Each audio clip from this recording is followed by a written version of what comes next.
la ko Botswana ba dire ditiro mme ba sa dire ditiro hela ba di dira ka mmetela ka gore ra itse gore letlhoko la ditiro le re tsentse halega mme ke sengwe sa dio tse ileng gore se beile hape le ga rona re le puso e ntšha gore ra go dira ditiro mme ra go dira ditiro di le dintsi ka gore ra itse gore ke yone nngwe ya dilo tse di sa re robatseng. The country must be powered on two engines. The one is the green economy. The other is the digital economy. And when we talk the digital economy, we basically are referring to young people. We have, as I said, to reconfigure the institutions, the routines that we are so used to, which have marginalized young people. We then enable them to drive innovation, to deploy their creativity in the areas of tourism, in the development of applications that solve problems, that harness data, make the data available to them, and then also having equipped them with the skills, give them access to affordable finance. Re itumella gone gore tautona sala ntse a bua ka kganya corruption le ko gae tota le ha go simologa gagwe ha le kodisa setšhaba o buile ka yone corruption gore puso e leng gore ga ena go letlelela gore corruption e bile gore is the order of the day ga rena go letlelela gore dithoto tsa puso di dirisiwe mo go se sa tshwannang gore dirisiwe ka gore go bohelong ke sone se leng gore se tsa mananeo a leng gore nka ba ile ko bathong jaanong a helela sa diriwe ka ntata gore gongwe madi a leng gore nka ba isitswe ko go direng ditirelo kana dithoto tse nke beng di isitswe ko go direleng go ne leng Botswana botshelo bo botoka yaanong di helela gore di tsene ka garitse yaanong re itumella thata gore tautona o tswelela ntse a bua le ha etetse ko mahatsheng a mangwe ka kganya ya corruption mme kganya re tseelang go godimo tota e leng gore le ditiro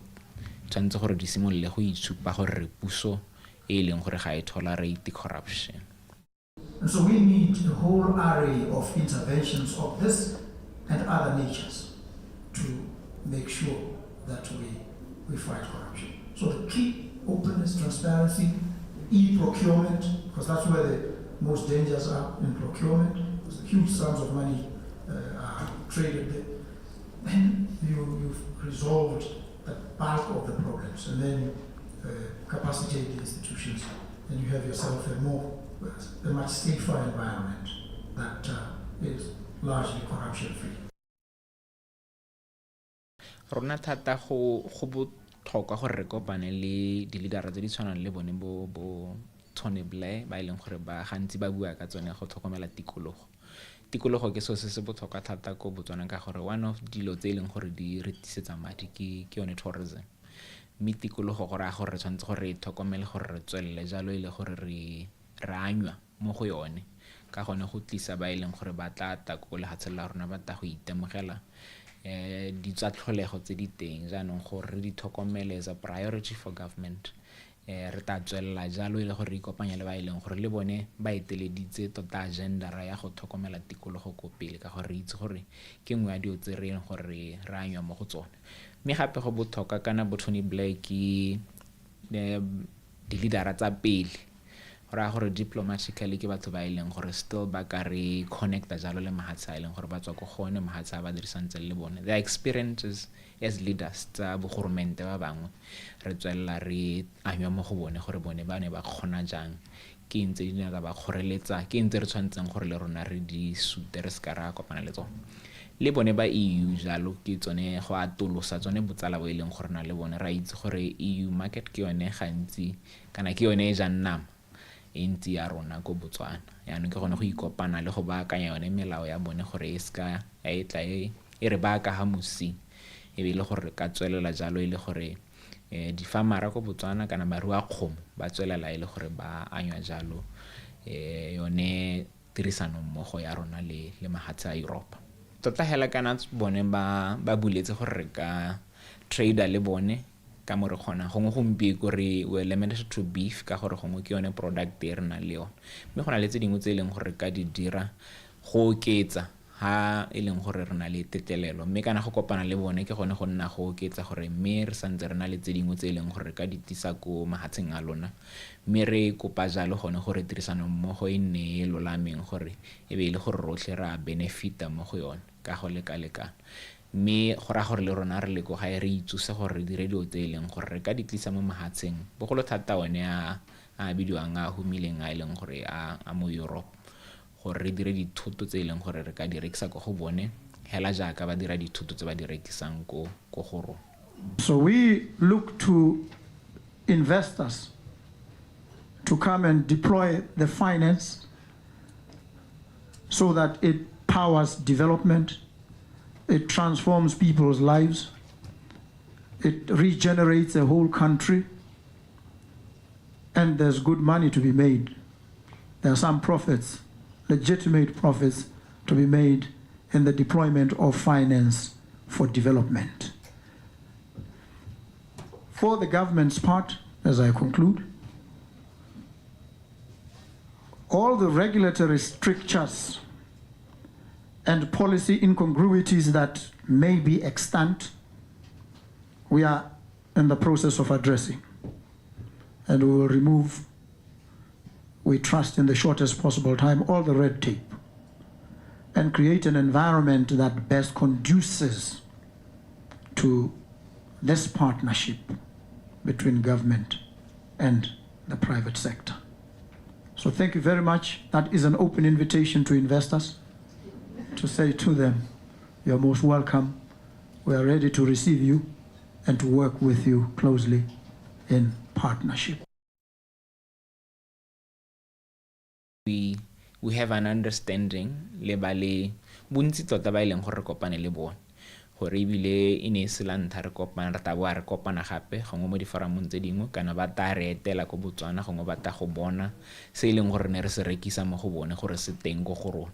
gore ha e le gore yaanong ba dumelana le rona gore ba simolole go dira kana go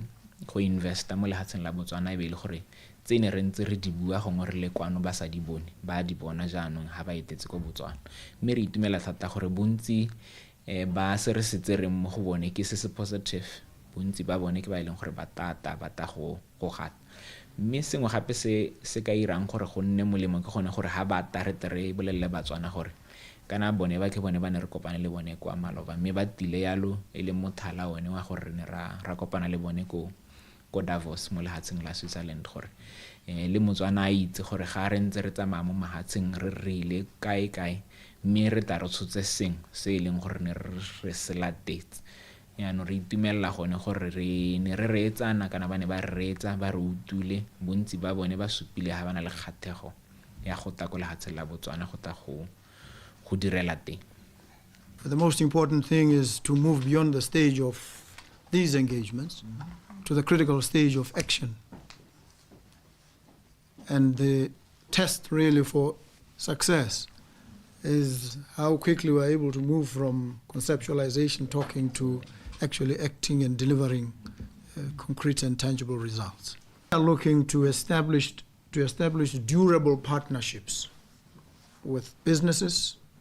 that are solution-oriented, that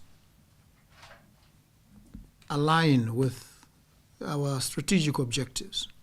We're looking for partners for the long haul, not partners who want to go a limited part of the distance. We want partnerships that will sustain all parties there too, well into the future, because we believe that that is the best approach. And we trust that in you, we may just have found such partners, and it will remain for you to confirm that we are about to establish those partnerships. For our part, we give a solemn assurance that if we are aligned in terms of vision objectives,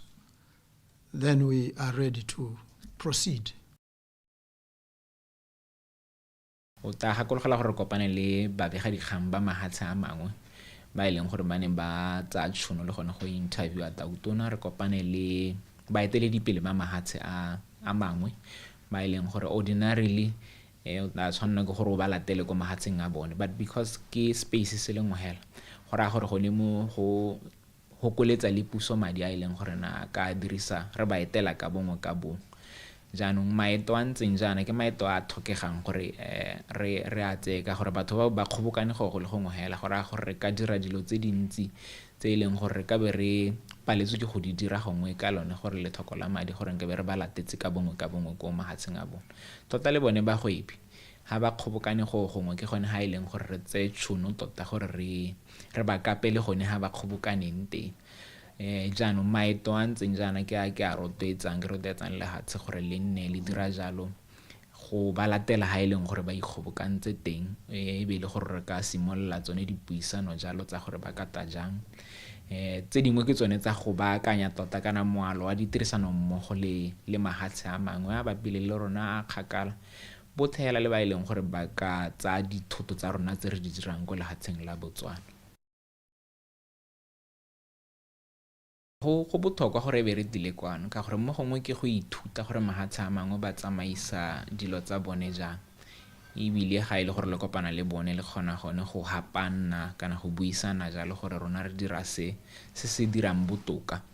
Mme ebile gore le rona re ka tsaya tsone tseo tsa ra di isa ko mahatsheng a rona. Goromente wa UDC ya ka o bua tota o remeletse thata mo go thuseng motho le go montsheng mo lehumeng la le mo go lone gore le ka moso ha re dirile be ile gore re ra gore go na le ha o no le teng go le pele le ebile mme ya tumetse go gongwe ha e leng gore go botoka teng le go atolosa tota ditirelo tsa mmuso kana tsa puso gore ha o ya ko spateleng e be ile gore wa go tsa tota tsone tse e leng gore wa di talk. Mme gongwe ya ka go gatelela mahoko a gago ke gone gore re ithutile tse dintsi tse e leng gore ka tse dingwe tse ne re sa di bone le di-business tse e leng gore re ka di dira, ebile ke go le go rotloetsa le ba e leng gore ba mo beng gae ba ka nna bone di-investora tse e leng gore ba ka dira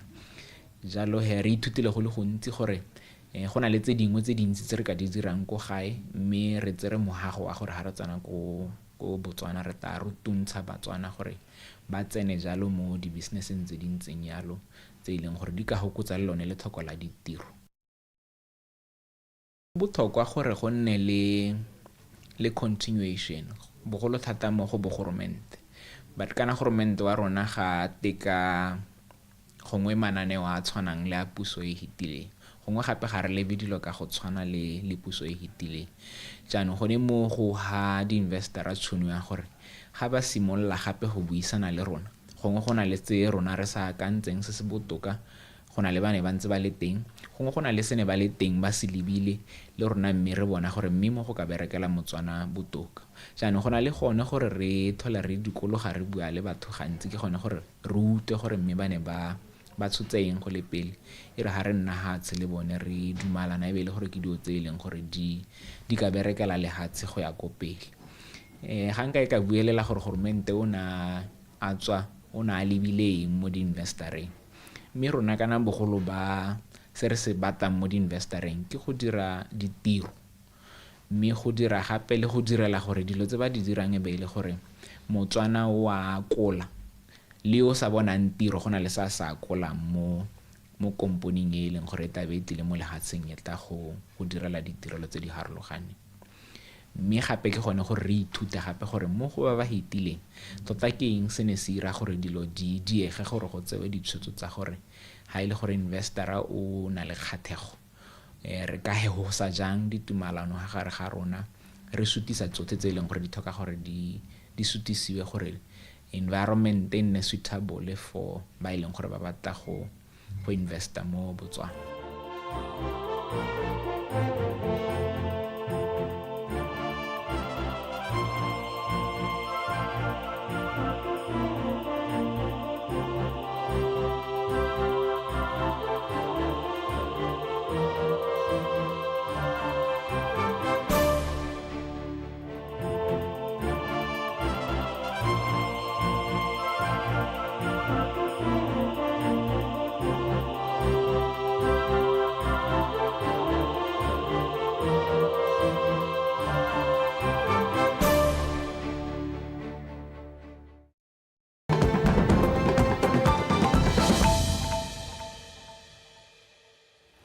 Thank you for staying with us on Botswana tonight. Now, Choppies Botswana will fulfill its company's pledge to fulfill the new government's plan to officially implement the 4,000 Pula salary amount as the baseline for employees in the private sector, in the private and public sectors. During the 2024 election campaign, UDC assured voters that it will implement the 4,000 Pula living wage in its first 100 days in office. When launching the initiative this morning, President Advocate Duma Boko congratulated Choppies employees and encouraged them to raise their level of productivity and serve the customers with pride and joy. He also urged the public to give Choppies their support and acknowledge their efforts. Let's take a look at that following clip. Let me start. As always, we must, all of us, on a note of piety.